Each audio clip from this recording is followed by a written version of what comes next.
All right, we are live. It's happening. Wow. Yeah. Hey, everybody. Welcome to the Eat North Variety Pack, which is our new weekly live streaming talk show. So forgive us if we have some hiccups throughout the show. We're just trying our best to make it work. I'm here with the one and only Mairlyn Smith. Hello, Mairlyn. Hello, my darling. How are you? You know what? We're hanging in there. Yeah. Scott and I have been holed up in the house for going on 12 days, and I haven't actually killed him yet. So I think Well, that's that's a great. really good step forward. Yeah. We were actually having a lot of fun doing goofy stuff in the house and taping them, and because we're both actors, so Absolutely. we're using our creativity and doing a bunch of goofy stuff. I am loving following your social feeds. You guys are having a lot of fun at home. I feel like my partner here is pretty close to killing me. I'm not sure. I've sort of barricaded myself in this room, so hopefully we can get through the the full show. But no, I'm really And you know excited. what? That's what I discovered a couple of days ago. That we needed some away time, right? So he Yes, was in the basement absolutely. organizing. Well, I don't know what he was doing, and I was just by myself, and it was really good. And then Yeah. we always had happy hours. So Yeah, which I think obviously helps. But I'm really excited we could do this. I feel like we've wanted to do something together for a really long time, and now we finally get to. Although we're very far apart. You're in Toronto, I'm in Calgary, but I think this is going to be a fun format and an interesting show for people to hear a little bit about current events, but also learn some tricks in the kitchen and just have some interesting conversations. Really. yeah, I'm really looking forward to it. When you asked me, I went yes, Yes. yes. So we're gonna do this. We are going in your face. Go. And it's going to be awesome. So should we meet our two other co-hosts and panelists for today? Okay, I'm Yes. going to bring them on. Da, da. Hi, Oh, good. good. Sorry, Carmen, you go first.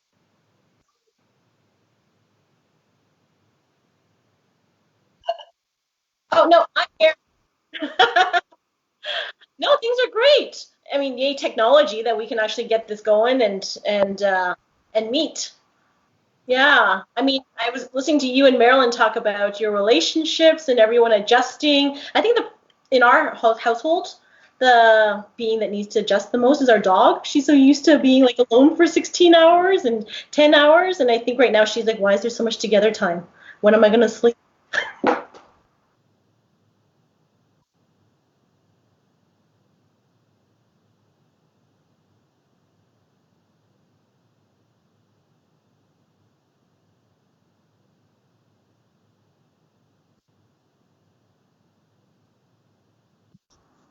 Yeah, here in Winnipeg. This is my kid Sebastian. He's about to go to bed right now for his nap. So yeah, there's three of us.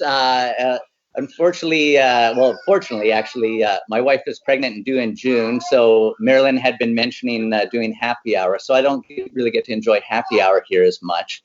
But yeah, aside from that, we've been all been home together since Monday and enjoying it. No one's killed each other, so we're doing good. It's been it's a long time for three people to be stuck together so far, but we're making do.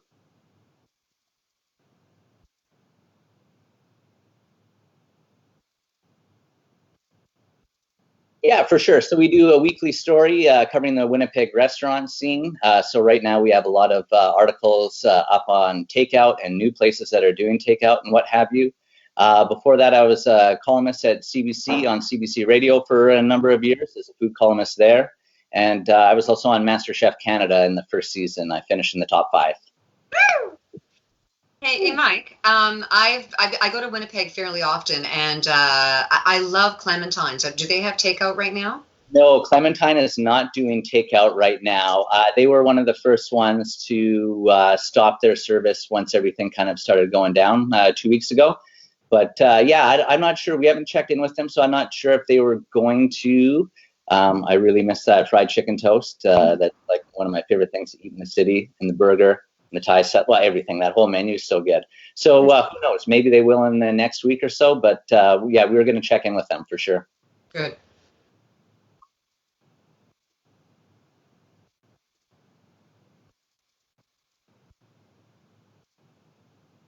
Well, I've got to be honest. Like you guys are all chefs, and I'm a home cook. I'm a professional home economist, and so we don't go out as much and eat out as much as all you guys do. I'm mostly cooking at home, and what I've noticed from my feed and from people is that, you know, people are actually embracing home cooking.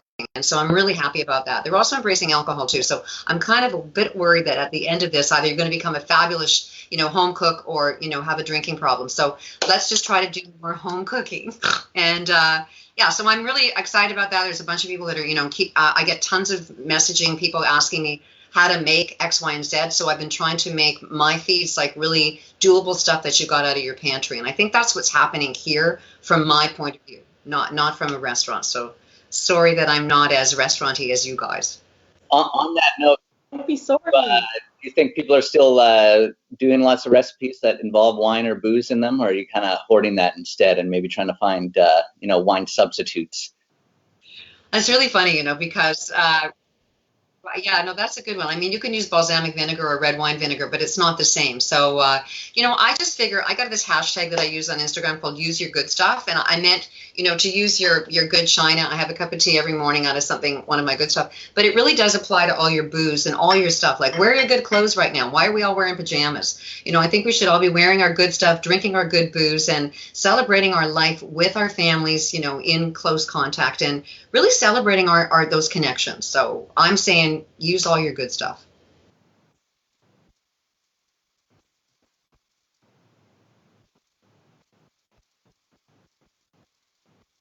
Yeah, I think Edmonton and Calgary are very similar in the sense that we saw, and I give huge kudos to a lot of businesses that really rose to the challenge and were able to demonstrate agility and pivot really quickly. And I think with a lot of restaurants going to takeout delivery models, I mean, that comes with a lot of challenges if you're not used to it, especially for restaurants that are like or doing fine dining. I think we've seen like wine delivery, so I don't know that we need to hold wine in this in our area here. What? Yeah, There's a wine delivery? Yeah, wine to your home.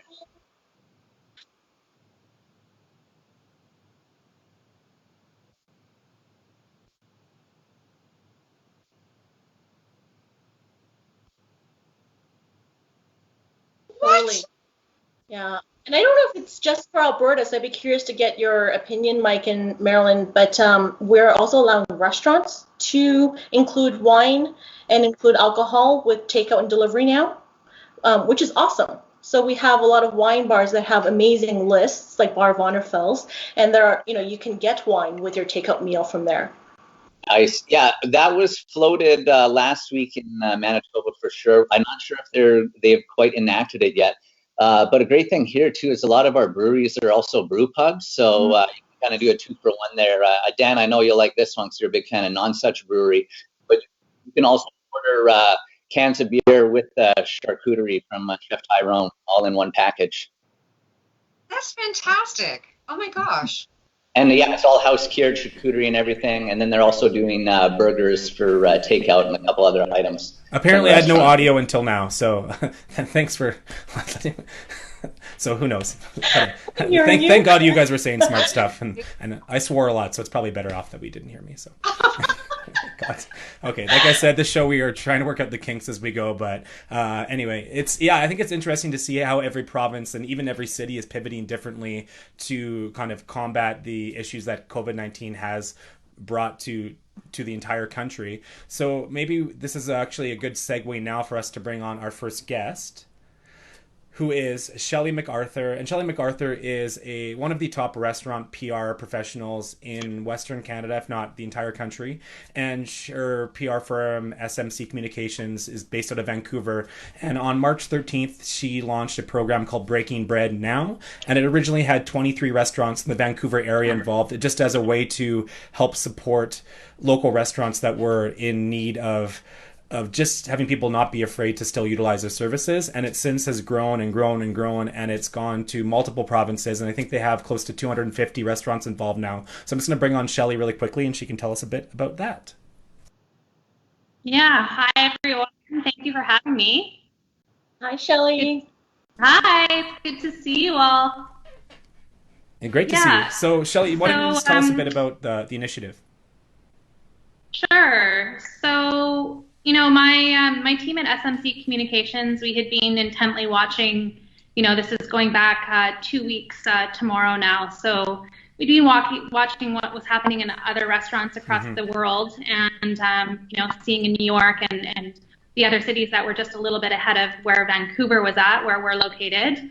And when we started seeing some major impacts happening in Seattle, that's when it just felt like it was hitting just a bit too close to home, and that it could become just a bit more real for us in Vancouver. So, after a sleepless night, I thought, well, I can't just sit back and not do anything. I have to do something, and didn't really know what that something was, but I knew I was going to come up with a plan. So the thought had occurred to me that, our, government recommendation in BC was still that it was at the time safe to go to restaurants, but of course take precautionary measures. Right. But reality was that people weren't going to the restaurants, and so the restaurants were starting to suffer. So at the time we started offering, we got 23 inaugural restaurants together, and we were offering, a menu that way to encourage people to go. We launched on March 13th with 23 inaugural restaurant partners. And then, of course, things changed very quickly. So 2 days later, the climate changed a little bit. So we pivoted immediately and opened it up to non-dine-in. And basically now the website is a central hub to inform people all the different ways that you can support your local restaurants, whether it's takeout, delivery, meal prep, freezer meals, restaurants that are offering, support for frontline workers and the like. Shelley, do you have, is anybody here in Toronto or Ontario a part of your initiative, or are you just mostly the West? Yeah, so we started certainly with Vancouver, and quickly other restaurants and other other communities in BC started reaching out, and from there then Alberta and so on. So at the moment, we've got one restaurant in Ottawa at the moment, but we are certainly open to restaurants all across the country joining us. It's amazing to see it grow, and with your day-to-day work as it is, you work so closely with so many restaurateurs in Vancouver. So can you speak to how the independent restaurant scene has been impacted by COVID? Yeah, as you know, Dan, restaurants operate on such a razor-thin margin at the best of times. And so, when something like this happens, when, restaurants are not able to operate business as usual, such as offering their dine-in options, and they have to pivot immediately to only go to a takeout or delivery model, that has a severe impact on the restaurants themselves. So, some of the restaurants that were already set up for takeout and delivery, they were able to adapt much quicker. Right. But, I think that the more upscale restaurants that really rely on that dine-in business, they're the ones that are suffering the most at the moment. Absolutely. What effects or what feedback have you received from restaurateurs about the program, about Breaking Bread Now? Yeah, it's been pretty incredible. And, the restaurant community is, so amazing. And, I think especially the smaller restaurants that aren't used to working, in a community like this with other restaurants across the country, they're the ones that have just, sent us the most lovely and heartfelt messages. They say we're giving them hope, and thank you for bringing our community together. And it keeps us going. Which I think it's fantastic, because obviously if a restaurant's moving away from dine-in and only does takeout, that obviously can't make up for their business. But I think it's a good point that you bring up, is that you're giving people hope. And I feel like that's the most important thing during this time, is that you can, when we are literally all stuck at home or in our small businesses and can't go anywhere else, I feel like we all need a little bit of that, right? Yeah, I think so. And just to be part of a community and know that they're not in it together, everybody is trying to deal with whatever they have at hand at the moment. So it's absolutely great to see. So what do you see as the future of the campaign? Again, I know things are changing so quickly, but your evolution, you've gotten a lot of restaurants on board in a really short amount of time. So so how do you even keep up with that? Are you working day and night, or? Yes. Yeah. So I have an amazing team at my company, SMC Communications. There's 8 of us all together. And, this is a 100% and volunteering all of their time to do this. And certainly we're supporting our clients at the same time as well. But it's been a lot of late nights and, well into the wee hours and kind of rebuilding the website to increase the functionality and the user experience. So, we started with BC, we opened it up to restaurants right across the country. And now we're looking at potentially today now reaching out to, because we've had a lot of wineries and breweries as well reach out to us. So I think the future now is including all of them, such as, free delivery for wineries. And, we should know about that and how to support our local wineries. So for Shelley, I think what's so wonderful about this is that you're making a difference. And I think, we all need to have a plan or a purpose right now. And so I'm really, kudos to you for finding a really cool solution to a whole bunch of people's problems. And, and maybe that's what we're supposed to learn from being isolated, is how we can make a difference in a different way. So good for you. Thank you. Thank you so much. I mean, we just had to do something. We just had to take some kind of action. And if it's helping people, then that's amazing, and all the better. And I know you're not directly involved with this, but can you speak a little bit to the relatively new relief fund for industry workers in Vancouver?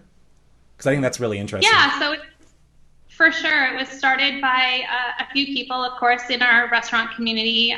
Dala, who's one of the co-owners of Super Baba. They have a restaurant in Victoria and a food truck in Vancouver, and two people from Tacofino, Puneet and Taylor. So they started this relief fund, and essentially what it is, people can donate their money, and they'll give, I believe, anywhere from $25 to $150 per restaurant worker that's out of work and needs support. So, yeah. It's great. It's obviously, it's a small amount, but I think anything makes a difference. Really great initiatives. Oh, absolutely. Mike, is there anything like that in Winnipeg? Right now, well, the big story originally was when all the restaurants were initially closing, and you guys had a great article on this on Eat North, was what Ben Kramer and his crew were doing. They were collecting donations, essentially food donations, from all their kitchens that were closing, so no food waste was ever accumulated. And then they had started cooking and bringing it to like various organizations and what have you to feed people in need. So that was really great to see, and that was all happening within the first couple days. And that just kept snowballing. If you were following his Instagram feed, it was just really touching to see all the restaurants that were reaching out to him, and just to see them, like what they were doing with this stuff and how they were getting it to people in need. Right now for restaurant support, actually a lot of our restaurants that did originally shut down in the first week, quite a few have actually reopened. I'm just kind of finishing an article today on that, on certain ones that have reopened and are now doing takeout. And getting unique, even like fine dining restaurants that would normally never do takeout are starting to do it this week. And then another thing would be these kind of like ghost kitchens. So you've got like kitchen commons spaces that chefs have rented out that are also doing their own kind of unique thing. And that's all kind of starting this week as well. And I think we're seeing that in Calgary too, right, Carmen? That next wave, I feel like we saw a lot of businesses be agile and pivot really quickly, and I'm getting some messages even in Calgary from chefs that are, they've been laid off and now they've had a week or two to plan out their next venture, and I'm hearing some activity happening around those independent chefs reaching out to vacant restaurants or ghost kitchens and looking for ways that they can deliver like a fish and chip delivery service or other sort of food delivery and meal services. Are you seeing that too, Shelley, in Vancouver and BC? Yeah, absolutely. So we're starting to see a second wave now of restaurants. So there were some that, immediately decided to pivot right away and move to a delivery and takeout model, or the ones that were already offering delivery and takeout, they focused solely on that. But some restaurants that had to close right away, we saw, we're starting to see them that they've kind of got everything together, put their ducks in a row, and now they're reopening just for delivery and takeout only. The other really great thing that we're seeing is a lot of restaurants, they're really doing their absolute best to support their employees. So, for instance, Kitchen Table Group, they own De Beppe, Poorhouse, As for Luigi, Farina, Alenia, and Pizzeria Farina. Their chef, Alessandro Vianello, is basically creating a meal program for all of their staff that they've unfortunately had to lay off. Yeah, so and all these different chefs that don't even work for this one group of restaurants are coming together to cook together and provide meals to their staff. So it's pretty amazing, yeah. In a city like Vancouver that can be it can be pretty cutthroat restaurant-wise, do you feel like this is sort of helping to maybe rebuild the community a bit and making people be more, not friendly, but just kind of collaborate more with one another? Yeah, there's all of these initiatives. It's so nice to see everybody jumping on board. Say Mercy introduced a staff meal program as well, and with donations, going to the food bank and other areas. Mm-hmm. So, and every time a new initiative comes out, you see this sense of community where all these other restaurants join together and in support of each other. So I think it's amazing. They're all complementary to one another, and it's really nice to see. No, that's amazing. Well, Shelley, thank you so much for chatting with us today. Yeah. If restaurateurs in any city in Canada want to be a part of Breaking Bread Now, how do they do that? Go to breakingbreadnow.com and sign up on our website, and we'll get you up there just within probably a few hours. Okay, that sounds great. Thank you so much. Yeah. Shelley. Thank you for having me. Thank you so much. Cheers. Bye. Bye.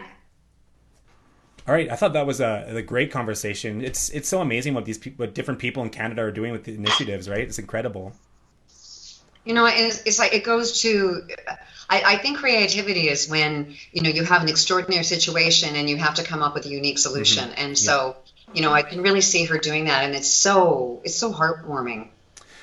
And one thing she didn't mention, she has 2 young kids at home too, and she is just doing this from the bottom of her heart in addition to all of her regular work. So I don't think she's not getting much sleep lately, just because she loves this industry so much and has been in it for so long from the PR standpoint. And I think it's really been an interesting thing to watch grow, and it's really great. I think she's making a difference for sure.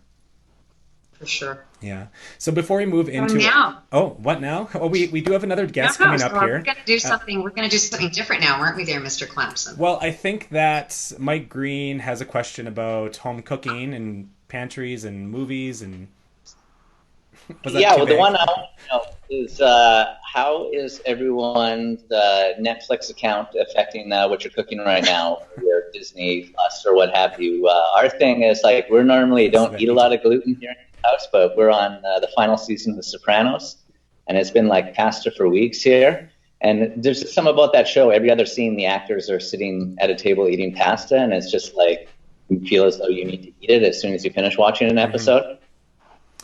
Hey, can I go? Yes, absolutely. Okay, so we're watching Breaking Bad. So my husband, I'd seen the first year. My husband never had, and my husband kind of looks like Walter White, and so he's decided that he's going to cook with me in his underpants with an apron on. Okay, that's how we're going to get affected by getting visual cues from a TV show. Hey, honey, do you want to come in and show everybody? No, he doesn't. Okay. No, not on the first episode. Maybe episode 4 or 5. We'll see. And Carmen, what about you? Well, Mairlyn was talking about getting all these requests for pantry recipes, like recipes to use up your pantry items. And the movie that I was thinking of was Parasite. And we certainly saw a lot of photos on Instagram, past few months around that really famous dish that was made popular from Parasite, and it's called japaguri. The movie, they call it ramdon, and it's like 2 different instant noodles, and you just create a dish with a hybrid with a seasoning, and you can add steak like they do in the movie, but I mean, really, in Korea, it's the 2 packages of instant noodles, right? So I was like, what better pantry item and movie item than that? It is interesting. I feel like when you're looking for food scenes in movies, there actually are so many, or TV shows. On eatnorth.com, a few weeks ago, we had, around the Oscars, we had a story of different people's favorite food scenes from film. And there's so many. Even in one movie, there can be so many. My personal favorite, which is sort of hard to bring to life, is the movie Hook from the early 90s, when the Lost Boys are eating this huge feast, and Peter can't see it, Robin Williams. He has to believe, and then he believes, and all of a sudden it's like piles of ice cream and turkey legs and soup and everything, and it looks so delicious. So I like movies for getting you inspired for cooking at home, for sure. Okay, all I've got now is Meg Ryan in my head going, yes, yes, yes. Also, a very famous scene, Sleepless in Seattle, right? No, Harry Met Sally. Right, Harry Met Sally. Yeah. And we got some Mairlyn acting right there. That's awesome. Yeah. For those of you that don't know, Mairlyn is also an actress, very talented, in addition to a cookbook author and regular in City Line, many things. You wear many hats, all quite funny, generally. I'm famous in my house right now. Perfect.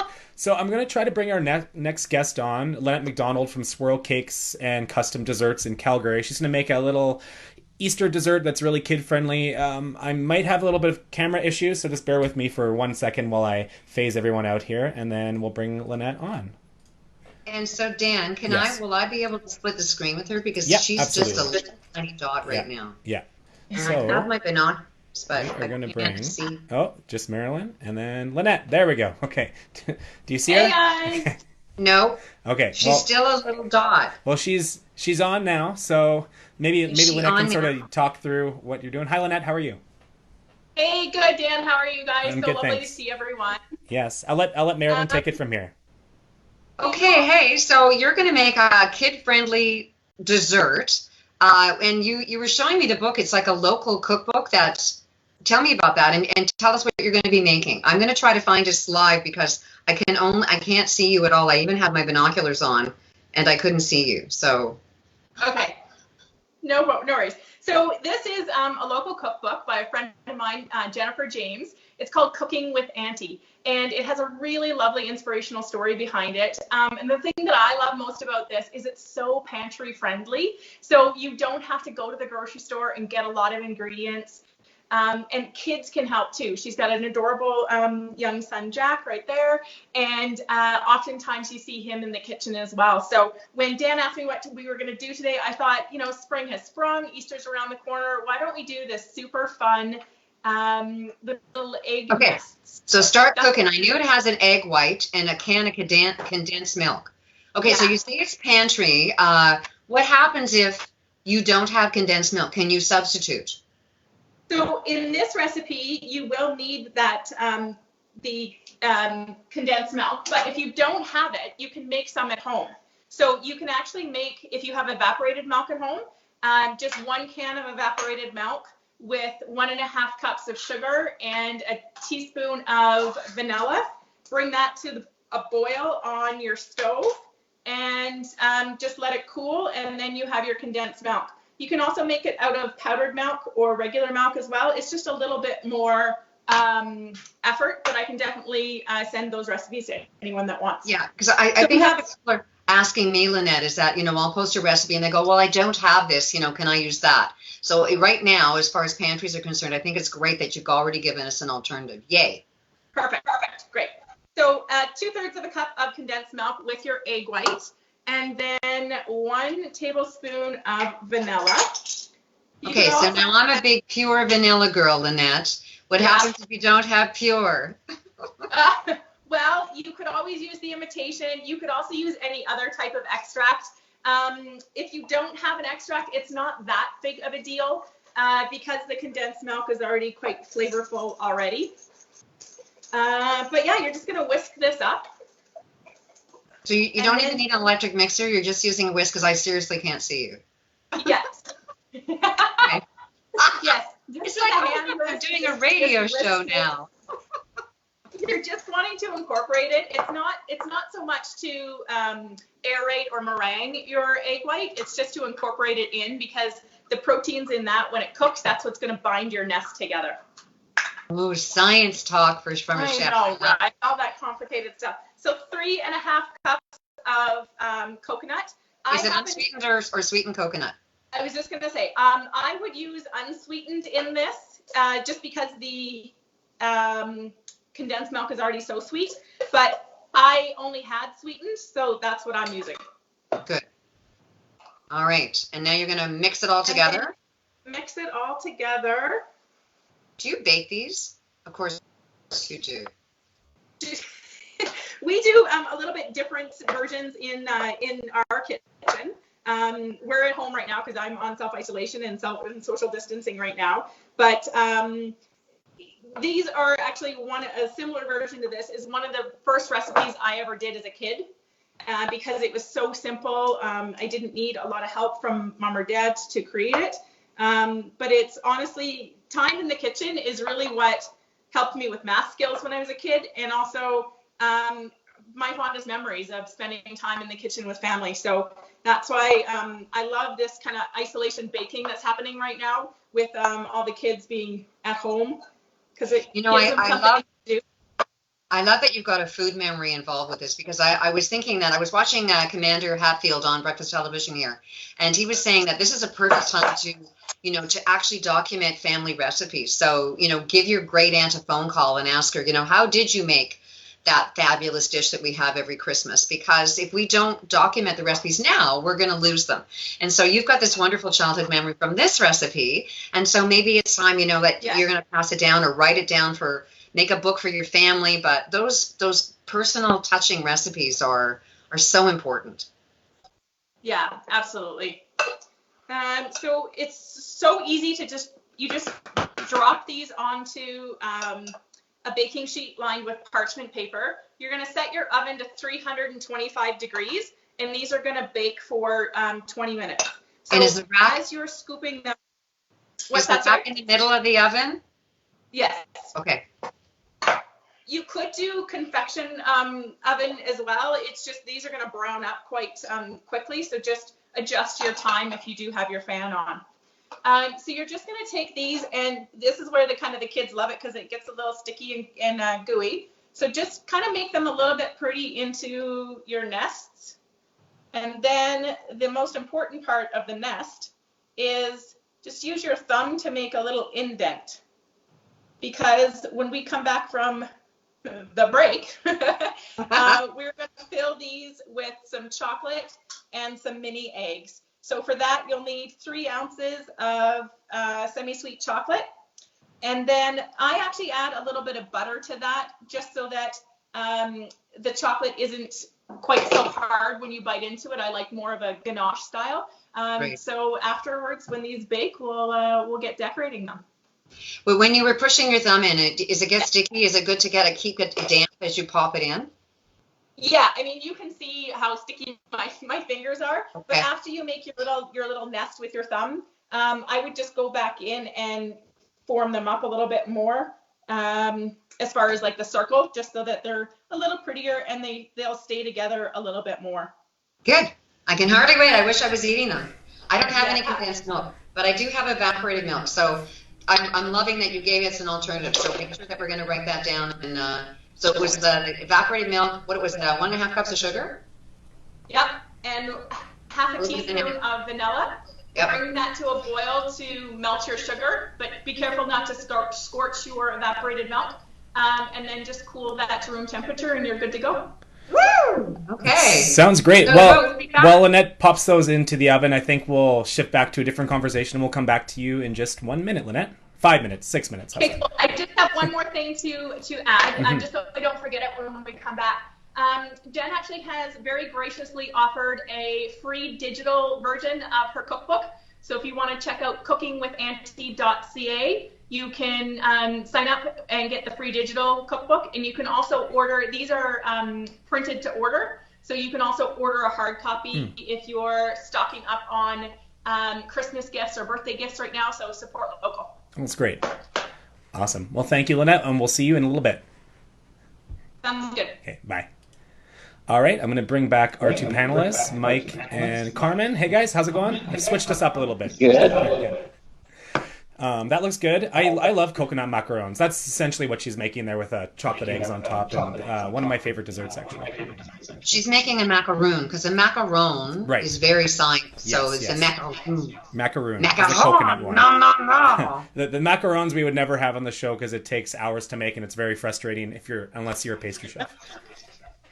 True. I've tried making it. Yeah. Many failed. I am definitely not a baker. I am more of a just off the cuff kind of cook at home, I feel like. Fly by the seat of your pants cook. Mm-hmm. Although I have to say, Carmen, you can cook pretty much anything. I'm pretty impressed with what you do at home on your Instagram feed. It's pretty incredible. I do like to cook. I mean, I come from a family that loves food, right? So it's inherent in my blood. Although my dad's a professional baker, and I don't think the baking gene is inherited, just because I don't know that I'm a very good baker, but I do like to cook a lot. Yeah, you make delicious stuff. And Mike, well, obviously, Master Chef Top 5 Season 1, you can cook too. Yeah, but no baking on this end either. I don't own a digital scale. I don't like to measure. I don't know. I've never been a fan of trying to read a recipe and cook at the same time. I find it kind of slows you down. Yeah, no, absolutely. But Yeah, I have been trying a lot of different flours though in the past week, just with a bit of extra time. So like last night, I got to do a tempura batter with buckwheat, which is kind of cool. Came out with this nice kind of bluish purple color. Still fairly crispy. Yeah, that's interesting. I'll have to try that. I haven't been frying much at home. I feel like I'm eating enough potato chips and drinking enough wine. I don't need to be actively frying things. So yet. Yeah, I find once you set up a deep fryer once, because I've got it going in one of the Dutch ovens, and it's just always sitting there on the stove top, and you're like, well, we could maybe fry. Yeah, like why not? It's there anyway. Well, so I guess I'm the baker of the four of us, because I love baking. I call it baking therapy, and I use a lot of different flours because I'm all about fiber, and so I use oat flour and barley flour a lot. I use spelt and whole wheat too, but yeah, we just made up a batch of chocolate chip cookies with oat flour flakes and oat bran, and they're really yummy. And my husband's almost eaten all of them. So, well, you can send some to me, Mairlyn. I will. All right, mail them. While we're at it. So while we're talking about cooking, we're going to bring on our next guest, who is perhaps not an avid home cook, or maybe she is, but she also is a bit more experienced in dining at restaurants. She's eaten at some of the top restaurants, most of them actually, around the globe, and she is also a judge on Top Chef Canada. Mijune Pak, we're going to bring on in just 1 second. I'm going to swap the cameras over here, and I'm going to take Mairlyn and I off and leave Mike and Carmen on. So sorry if we have a little issue here. There. Okay.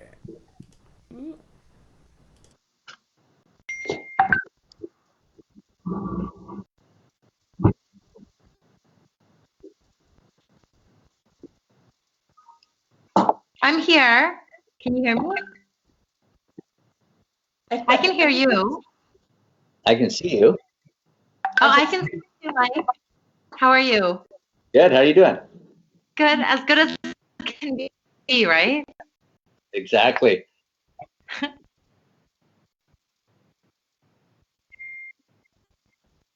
Okay. I know how you feel. Panic. I know. Okay. Okay. Can I go first question here? Yeah, go ahead. I guess a lot of people just want to know, how did you get your start? How did I get my start? Oh my goodness. I started 2009, and it was started from, I started blogging, actually. I guess it all started when I was living in Europe. I was living in the Netherlands for a year or so, and that's when my love for food really took, I guess, a next level. I was kind of researching. Oh, I think she's frozen. We're all good? Okay. And it was kind of a hobby. And then I came back to Vancouver, and I had all these food notes and like pages and pages of food notes, and I didn't know what to do with them. And at that time I was already writing, and I was already taking pictures of everything. And my sister was the one that encouraged the food blog. So I started it, I think 11 years ago now. And yeah, I just started, I was writing, my sister taught me how to do it, and I posted it on one restaurant. And then I was like, this is kind of addicting. I think I could do at least like one every 3 days. And that lasted about like 3 days. And then I started writing every single day, Monday to Sunday, like 2,500 words on average. So sometimes I had like 10-page essays. Sometimes I had articles that were like 17,000 words, 20,000 words. And it was just out of the pure passion of like researching, just wanting to share my experiences, my culinary experiences. And so, yeah, I guess, I started doing it, and then in, a month you kind of look at your views, and it went from, 5 views, which is like your mom and your best friends. And then it's like 15, and then 25, 50, and then it just started growing. And then after a year, I was kind of thinking, well, like I had a job, but I kept my life very separate from my job. And then I was like, I need to make a decision. Either I'm going to go like 1 foot in, 1 foot out, or I'm really going to dive into this and get like my 110%. And so that's exactly what I did. And then it kind of took a life of its own, and it's, grown to what it is now. So it's definitely not an overnight thing. There was like a lot of sleepless nights. There still are sleepless nights. There's like a constant hustle and whatnot. And yeah, you have to be in this industry because you love it. You have to, otherwise there's no way you can last. Well, Mijune, you've evolved from being that blogger. And by the way, I followed you 11 years ago. I know we met like only a couple of years ago, but I followed you 11 years ago, and I remember your pink apron on your blog. But you've evolved from like back then to like this international traveler and somebody who professionally reviews and critiques food. And so how are you adjusting, going from like traveling on, we see it on your social to now being social distancing home? You know, to be honest, this was extremely, extremely difficult for me because I am never at home, like almost really never at home. I was supposed to be gone for the entire month of March. I was supposed to be in California. I was supposed to be in actually Calgary as well. I was supposed to, like, honestly, I was supposed to be in 7 airports in 4 days. And that was literally when it got announced, when the NBA was canceled and NHL was canceled. When those happened, everyone just freaked out. And that's when I was like, oh my gosh, I think it's more serious than I'm even accepting it. And then I freaked out, and then I just canceled everything. So I was not supposed to be here. So I was literally scrambling, like, okay, like, where am I going to be now? Da, da, da, da. And it was kind of crazy. So I had that, and then I was supposed to be going for the entire month of May. I was supposed to be in Beirut, and I love Middle Eastern food. I really do, and it's one of those countries where I've only been to Israel. And so I really wanted to dig deeper into Middle Eastern cuisine so I could just feel a little bit more confident in talking about it. Not that, like, you know, a month in the Middle East would have told me everything, but it would have given me like a better idea. So I unfortunately have had to cancel that trip as well. So, I mean, it's a huge change for me, and just being at home when I literally, and this is not for me to like gloat or anything, but just like factual. I literally last year went to 798 restaurants in a year. So for me, going from dining out multiple times a day to absolutely nothing is like, it kills me. It kills me so much. And the thing is, like, I get to pick up delivery, but I'm such a restaurant person. Like, I've always been to restaurants. Like, I love the ambience. I love going out. I love doing that industry. And they've given so much to me. Like, I would have a job without them. So it's been extremely difficult for me. You know, I know that they are doing takeout and delivery as well, but I had to take kind of a hard pivot, I think maybe about a week ago. I just have so many friends in the healthcare industry, and just talking to them every day and how much they're going through and mental stress and everything like that. And me just asking, like, what can I do to support you? What can I encourage? Like, what can I do to help? Because I feel absolutely like useless being at home. Mm-hmm. And they were just like, you know, as I know you're trying to support your industry by promoting takeout and delivery, but at this point, it's not even about flattening the curve. It's like stopping, literally like planking it down, because our initiatives aren't great enough right now, and we're so overwhelmed at the hospital. So you can really encourage people to stay home, and staying at home fun, that would be helping us a lot more. So instead of taking it the delivery takeout route, which, you know, each to their own, anyone can do what they want, but I'm really trying to encourage the stay-at-home movement. So where I started a series called At Home with Mijune. It's an Instagram live series, and you know, I did my first one with Nicole Gomez, who's, of course, you guys know her in Calgary. She has Pluck and Cleaver. She also won Top in Canada, All Stars season 5. So she was my first guest, and she taught us how to make a recipe at home.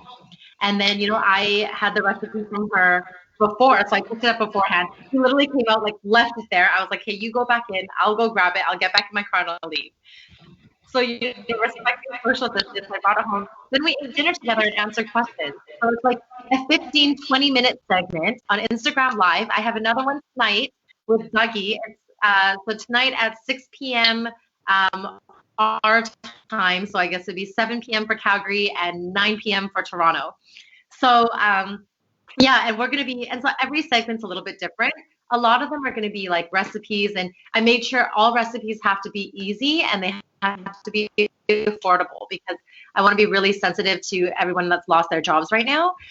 So they're easy, they're affordable, they're recipes that can be done quickly, and then we talk about them. They give you tips and tricks and hacks along the way. But tonight's going to be a little bit different. We still have a recipe for you, but me and Dougie is the owner and founder of Download Chicken. He's like notoriously known for his epic hot fried chicken sandwiches.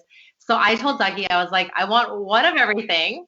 We're going to go from mild to spicy, and we're going to do that together and see who backs down first. So it's going to be hilarious. And like with these live series, I guess you guys know already, it's like really like a crapshoot. Like you have no idea what's going to happen. It's so candid and it's so raw. And it's from the comfort of like our own homes. Like I'm at home, he's at home, you guys are at home. And so like it's really almost like an intimate way to invite you guys to eat with us. I can't wait to see how much you can tolerate from a spice perspective, Mijune. And I've eaten some spicy foods with you. Oh my God, I am so. And you're like, what? This isn't spicy at all. But in the interest of time, because you mentioned Nicole Gomez, and before all of this, it sounds like there was a taping of Top Chef Canada. I'm just wondering if you can get to that a bit. And I think I'm getting the cues from my Dan to flip that to the cooking segment. I'm sorry, you guys. I hate to do this, but Mijune is just echoing a bit. We're having a bit of trouble with the sound in the video. So I think we might have to say goodbye to Mijune for right now. Is that okay? Yeah. So Top Chef Canada will premiere on April 13th on Food Network Canada, and we can tune in and watch Mijune and watch this new season then. Thanks, Mijune. Thanks, Catch you tonight on your Instagram stories. Perfect. Thanks, guys. Bye.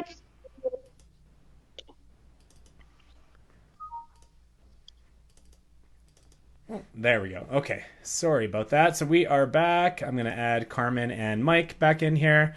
Oh, God. There we go. We got to check on the treats. How are the treats doing? We're going to go back to the treats in just one quick second. I just want to make sure we're all back up here. There we go. Okay, like we said, this is our first show, so we are just working out the kinks, but thank you, everybody, for sticking around with us. Again, it was a little bit hard to hear at the end of the interview with Mijune. There's some echoing happening, but she does have a live stream happening on her Instagram tonight. Check it out. They're going to be making some spicy hot chicken with Doug from the Download Chicken Shack, which is arguably one of the top places to get fried chicken in all of Canada, which is great. And Top Chef Canada, April 13th. I'm looking forward to season 8. Have you guys been watching the last few seasons at all? Yes. Last few seasons have been great. Yeah. No, it's definitely an exciting show. I know Winnipeg, they never really have any representation since season 1, so. No representation this year, I hear, yeah. But I still watch it. Yeah. Well, that's good. It is exciting. It's one of the biggest shows for Food Network Canada, I think. So, all right. I think it's time for us to go visit Lynnette MacDonald in the kitchen again, if she's ready. Okay. So yeah, you bet. I can see you better on my. I'm going to hold up my cell phone so I can see you on the feed. Okay. Okay.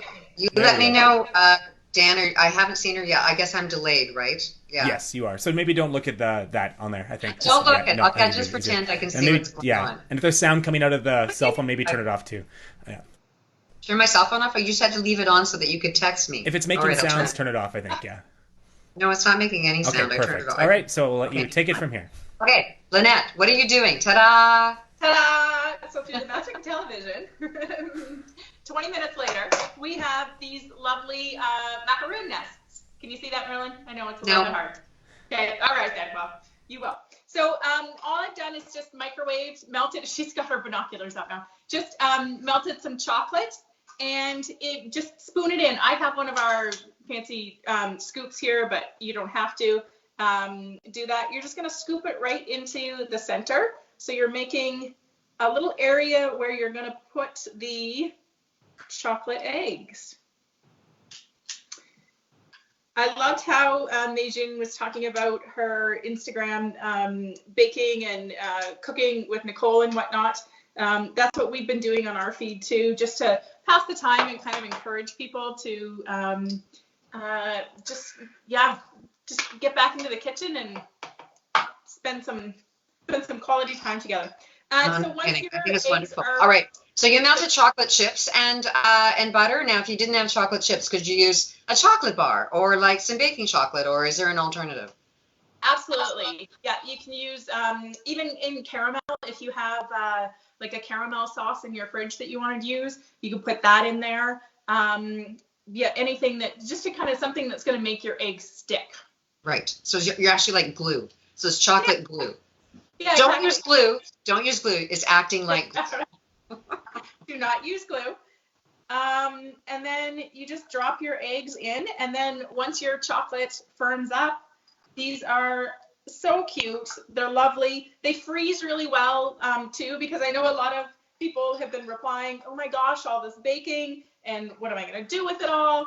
I joked with one of the other business owners here in Calgary, Megan from SB, that we're actually in cahoots with the online workout world right now. We'll bake and then they can start exercising. But yeah, if you're baking these and you don't want to eat them all right now, then just stick them into the freezer. They freeze so well. And then just pull them out individually, or at Easter when you're ready for, or once we're all allowed to gather back together again, have all your friends over and then feast on all the creations that you've been working on.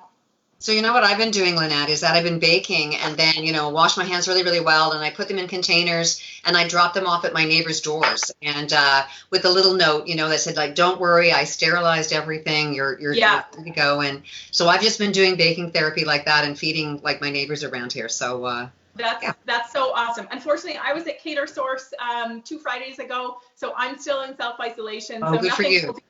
But you see, you're taking it seriously, Lynnette, and that's right. That's what we have to do. So yay, good for you. Yeah, I'm very thankful that we have staff in the kitchen who are healthy and still being able to carry on and do our home deliveries. So very blessed that way. But yeah, so this will all be eaten by me. And then once we, as my friend Ryan joked, once we can curve the curve, then we'll work on our own curve. So you know what? This is not the time to be thinking about dieting. This is the time to think about, being together and supporting each other. So like to that. And I'm cutting back in here because those look really delicious. I'm sad I can't eat them. God, soon. Can you drop some off at my doorstep? You live sort of close to me, so. No, she can't. She's in self-isolation. Oh, right. Okay. Well, then we'll figure something out. You'll have to get more later. I guess I could make some. Right. It's quite an easy recipe. But again, Lynnette MacDonald, owner of Swirl Cakes and Custom Desserts, thank you so much for making that fun dish with us today. It's great to have you on the first episode, and we'll have you again, I'm sure. And remember, go online, check out Jen James's book, Cooking with Auntie. Awesome. All right. Have a great week.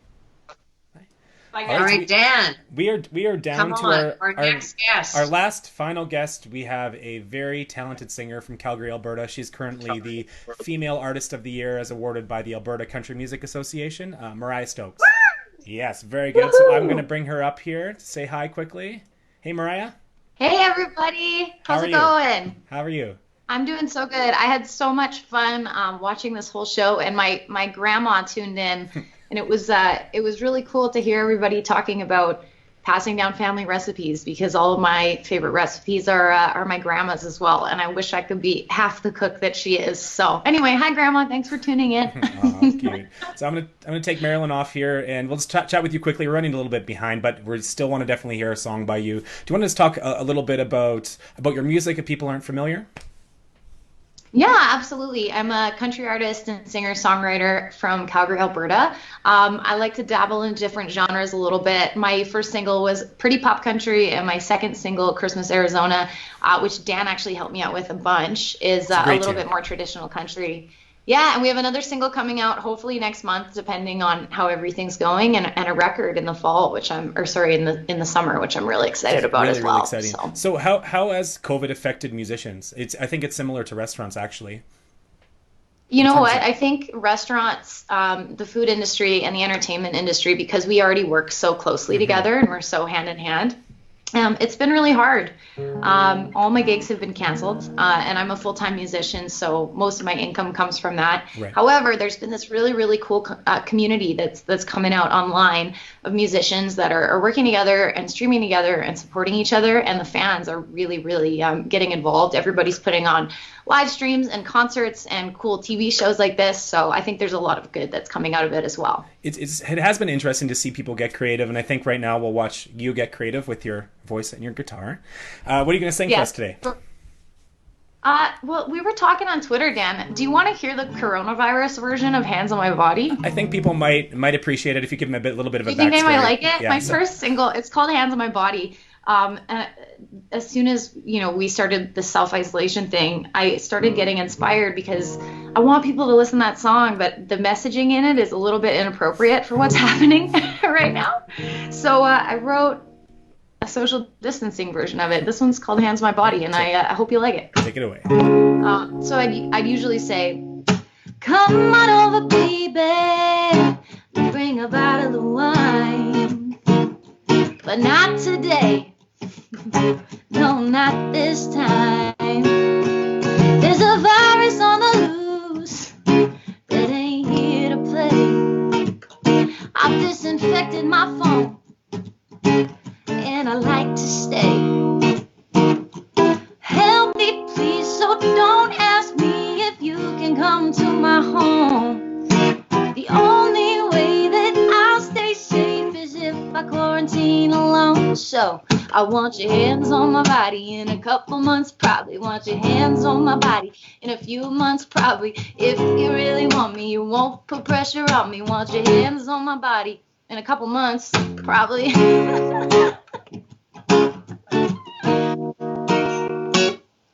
Well, it's not like me to turn you down, but if you're on your way, please turn around. No, baby, please don't tell me that you haven't been exposed. If you wanna make me happy, just stay at home, 'cause I want your hands on my body in a couple months, probably. Want your hands on my body in a few months, probably. If you really want me, you won't put pressure on me. Want your hands on my body in a few months, probably.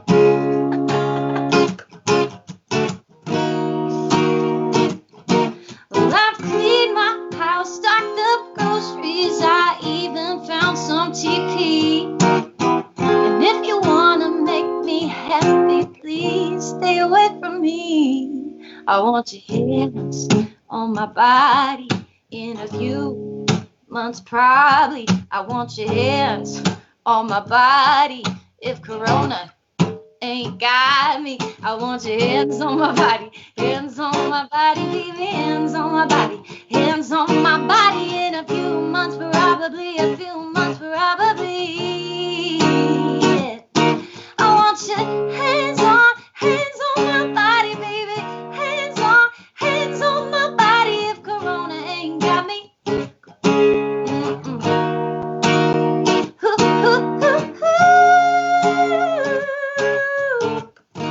Oh yeah, I want your hands on my body in a few months, probably. Woo! Yes, that was amazing. Thank you, Mariya. Of course, thank you for having me. Dan, I feel like I should write a theme song for this show or something. Yeah, do you want to? Go for it. The first show. I feel like you need a talk show theme song. Okay, I feel like I'm okay with that. I would love that. What do you guys think? Yeah. Yeah. For sure. Anybody else is into it? All right, Great. awesome. Oh, and I also just wanted to let you know, I'm doing 2 live streams this week as well. Awesome. So we're doing, FIO with Mariya on Monday. It's an adult version, Mm-hmm. and then we're doing FIO with Mariya, the kids version, tomorrow actually at noon. So if you're a parent at home and you're looking for something to do, we're going to do a 30-minute quick live stream specifically for families and kids on my Instagram and Facebook channels. So hopefully we'll see you there. Aw, thanks so much, Mariya. I'll definitely be tuning in. You guys should too. Thank you, all of you, for being part of this first show. We weren't sure how it was going to go. I think it went pretty well, all things considered. You know, this is a lot of moving parts for being stuck at home doing this by yourself. So I just want to say thank you, Mairlyn Smith, my wonderful co-hosts, as well as Mike Green, Peg City Grub in Winnipeg, Carmen Cheng, Food Karma Blog in Calgary, and again, Mariya Stokes. Thank you guys so much. We'll be back next week with a new lineup of guests and musicians. It's going to be hopefully just as fun as this time. That's it. Thank you. Okay. Thank you. Bye. Thanks, everyone.